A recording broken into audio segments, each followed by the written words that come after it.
जन्म तिथि में या लोशो ग्रेड में खराब अक्षरों के या अंकों के लक्षण वे कौन से लक्षण हैं जिसके आधार पर आप अपने लोशो ग्रेड में मूलांक व भाग्यांक सभी के होते हैं, लेकिन वे कौन से लक्षण होते हैं जिसके आधार पर आप जान सकते हैं कि हमारा कौन सा अंक खराब है और कौन सा अच्छा है। यदि आपकी जन्म तिथि या लोशो ग्रेड के अंकों में निम्न लक्षण दिखाई दें तो आप समझ सकते हैं कि हमारा ये अंक खराब है। देखिए, लोशो ग्रेड में या डेट ऑफ बर्थ में अंक सभी के मूलांक, भाग्यांक और कुआ नंबर सभी बैठे रहते हैं, लेकिन हर जातक को उसका अच्छा फ़ायदा नहीं मिलता है। उसका कारण क्या है? बहुत से जातकों की शिकायत रहती है कि हमारे भी मूलांक वही है, भाग्यांक वही है, लेकिन हम उसकी जैसे तरक्की क्यों नहीं कर रहे, उसका कारण क्या है? इसके बारे में हमने यहाँ बताने जा रहे हैं। जिन जातकों की डेट ऑफ बर्थ ज्ञात नहीं है या कन्फर्म नहीं है, वे भी अंकों के लक्षणों के आधार पर अंकों को पहचान सकते हैं और उन अंक के उपाय व रेमेडी कर सकते हैं ताकि उनका जीवन में भी बदलाव आ सके। बहुत से अंक हैं जो खराब होने पर अपना प्रभाव व्यक्ति या जातक के जीवन में देते हैं। उन लक्षणों के बारे में आज हम विस्तार से चर्चा कर रहे हैं कि जिनकी डेट ऑफ बर्थ ज्ञात नहीं है, वे भी लक्षणों के आधार पर उन अंकों के खराब होने के लक्षण जान सकते हैं।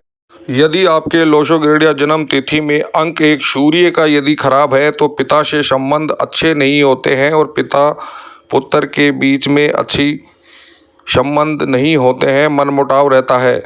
अंक 2 यदि आपकी जन्म तारीख में खराब है तो व्यक्ति पानी अधिक बहाता है और माँ से संबंध अच्छे नहीं होते और पैसे का धन संचय नहीं हो पाता या पैसा रुक नहीं पाता है। अंक 3 यदि गुरु का अंक कमज़ोर है तो व्यक्ति व्यर्थ का ज्ञान देता रहता है, बिना पूछे ही किसी दूसरे को सलाह देता है, तो मान लीजिए उसका अंक 3 खराब है। यदि किसी जातक को नशे की लत होती है तो उसका अंक 4 राहु खराब है। उसको राहु की रेमेडी या उपाय करने चाहिए जो हमने बहुत बार बताए हैं।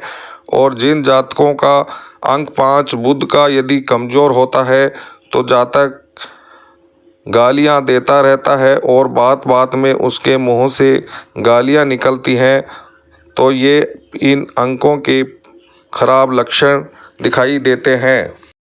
यदि आपके लोशो ग्रेड या जन्म तारीख में यदि अंक 6 शुक्र का यदि खराब है तो व्यक्ति के अंदर वासना की अधिकता होती है। अंक 7 यदि खराब है तो वह व्यक्ति आध्यात्मिकता के खिलाफ होता है, उसको पूजा पाठ के खिलाफ वह बोलता रहता है। और अंक यदि 8 कमज़ोर होता है या खराब लक्षण अंक 8 के शनि के दिखाई देते हैं तो व्यक्ति में बहुत ज़्यादा आलस्य रहता है, वह कोई काम करता नहीं है और काम को टाल मटोल करता है। इस प्रकार के यदि लक्षण किसी की जन्म तारीख या किसी जातक में दिखाई देते हैं तो वह समझे कि अपना शनि अंक खराब है और शनि को मजबूत करना चाहिए। अंक 9 यदि खराब होता है तो यह जातक बेवजह क्रोधित हो जाता है और बेवजह क्रोधित करता है जिसका कोई ठोस कारण नहीं होता है, इसीलिए अंक उसका 9 मंगल का खराब होता है। जिन जातकों की डेट ऑफ बर्थ ज्ञात नहीं है वे भी इन अंकों के लक्षणों के आधार पर अपने अंक खराब या अच्छे की पहचान कर सकते हैं और उस अंक की रेमेडी और उपाय करें ताकि उनके जीवन में भी अच्छे बदलाव आ सकें। इन माध्यमों से आप जिसकी डेट ऑफ बर्थ नहीं है या जिनका है मूलांक, भाग्यांक सभी के सेम होते हैं बहुत से जातकों के, लेकिन लक्षण अलग अलग दिखाई देते हैं क्योंकि मूलांक और भाग्यांक सभी जातकों में होते हैं, लेकिन वह अच्छा परिणाम नहीं दे रहा है या खराब है तो उसके लक्षण के आधार पर उस अंक की रेमेडी या उपाय करने चाहिए।